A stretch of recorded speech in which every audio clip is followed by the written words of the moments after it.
Welcome back. Well, the fallout from Britain's standoff with Russia has the potential to impact on several other key global issues. The UN has recommended that Kosovo be given independence under supervision from the EU. The US backs the move, but Russia is blocking approval. Russia is also one of the quartet of international mediators seeking peace in the Middle East. As such, it's one of Tony Blair's new bosses in his fledgling role as envoy, and could make life difficult for him if it wanted. And then there's climate change. Russia is a major producer of greenhouse gases and ratified the Kyoto Protocol after being urged to do so by Britain. As Kyoto comes up for renewal, Russia's attitude will be crucial. Well, we're joined again by our guests. In Moscow, Boris Kagarlitsky, author and director of the Institute of Globalization and Social Movements in Moscow. In London, Glenmore Trenier-Harvey, who's an intelligence analyst, who's also spent 40 years in British intelligence. And also in London, Yossi Mekelberg, an Associate Fellow at Chatham House and an International Relations Professor. If I could start with you, Glenmore Trenier-Harvey, Russia's role on the international stage, do you think this dispute is as much about how they handle that as, this particular issue?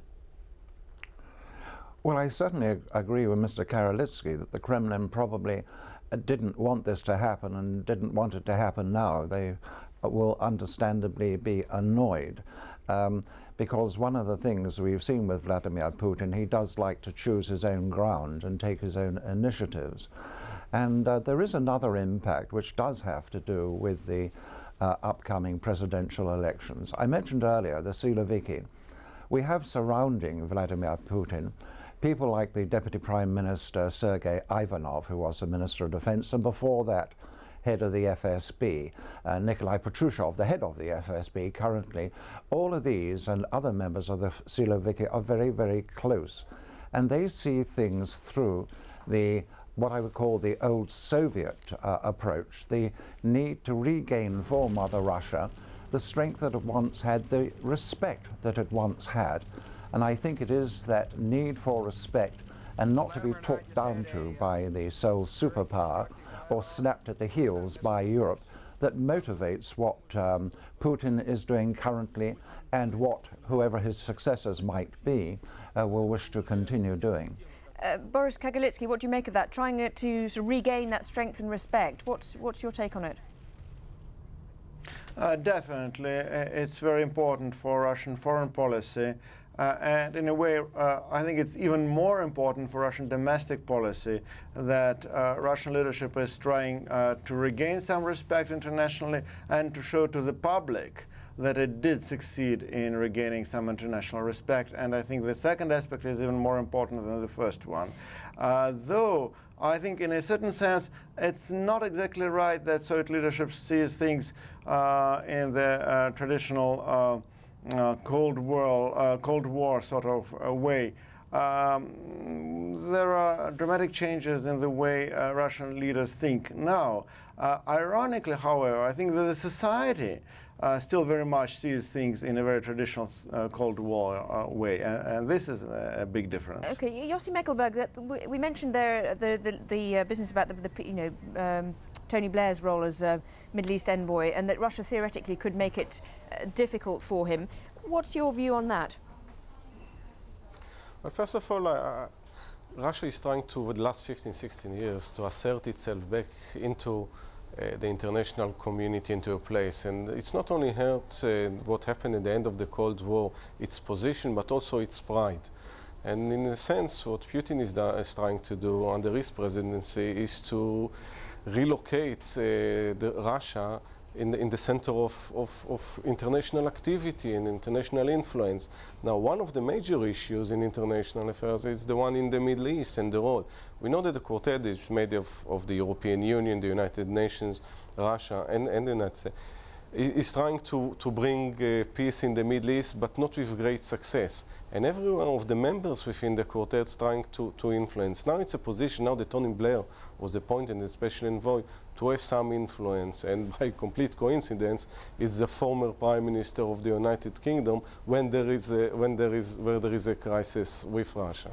What about Iran, though? I mean, presumably it has influence on that issue, but do you think that it's something that it would want to change its attitude on just to spite the West? Again, in any of these issues, Russia would like to have a distinctive foreign policy which will position itself in a better place and more influence within the international arena and say, look, the Cold War is over, but we are still influential. And also, remember, Iran is crucial, and the region of the Middle East is crucial for Russian interests. Also, the issue of energy is entering into this equation, and particularly the fact of supplying Iran with special equipment and material to its nuclear program. And all of these issues are entering into what Putin very wants to position Russia in the future of international community. Glenn Harvey, the position of Russia, well, just one thing that was touched on there is the issue of energy, but on a different note, the energy that Russia supplies. Do you think the tactic will be to try to divide the European partners in terms of their response to this latest spat? I don't think so. In point of fact, France and Germany have already given their assent to the, well, we don't need their assent, but their agreement to the British move. No, I think that Putin is really quite far-sighted and seriously does want the best for Russia, even though the methods by which he seeks to obtain them are really rather strange. I also think something that will come out in the next few days. At the moment, the British government has not been specific as to who the 4 Russian diplomats who've been declared persona non grata, who they are. If, as I understand, they are intelligence officers, and if they are intelligence officers of sufficiently high stature, then this does bode ill for the future. That what's not generally appreciated is that Britain and Russia cooperate very closely on things like counterterrorism. The British MI5 have a liaison officer stationed in Moscow, and he's declared, as is the FSB representative here.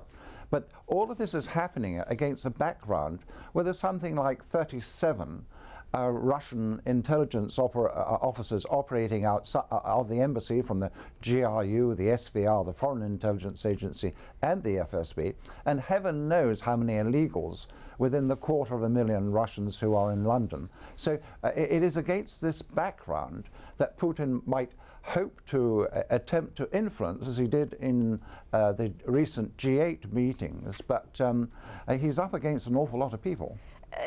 Boris Kagarlitsky, the issue of counterterrorism there that was raised by Mr. Harvey, how much hostility do you think the two countries can sustain without it, as he put it, affecting something quite serious like intelligence on counterterrorism?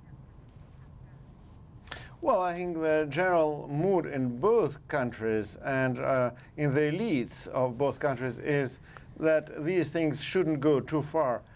I don't think that London is so happy about what's going on in this crisis, and Moscow definitely is very unhappy with the situation, and it is not serving any purpose of Russian foreign policy. And don't forget their economic interests, and in terms of economy, these things are definitely just bad, and it's not going to be welcomed by Russian business community. Okay. So I think Moscow will do everything to kind of downplay this crisis. Okay, Yossi Mekelberg, just finally, what's your view? How do you think this is going to pan out? Can they mend the fences quickly enough for it not to become too dangerous?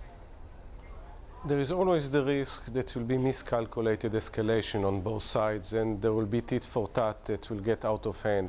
But if you look what are the interests of both sides, is actually to find a formula, and very quickly, which will avoid such an escalation. There are too many interests at stake. There are too many common issues that they need to deal together, and their economic, political, counterterrorism, and so on and so forth. So any escalation of this is not good for both countries and not for world stability. Well, on that note, we must end it. Gentlemen, thank you very much indeed. Yossi Mekelberg, Associate Fellow at Chatham House and International Relations Professor, thank you. And Glenn Harvey, who's an intelligence analyst, thank you too. And in Moscow, Boris Kagarlitsky, Director of the Institute of Globalization and Social Movements in Moscow. Thank you very much indeed for joining us. And thank you for watching this edition of Inside Story. We do, of course, welcome your comments and suggestions. Please email them to us at insidestory@aljazeera.net. That's insidestory@aljazeera.net. bbc.net. But from the time being, thanks very much for watching and goodbye from the team.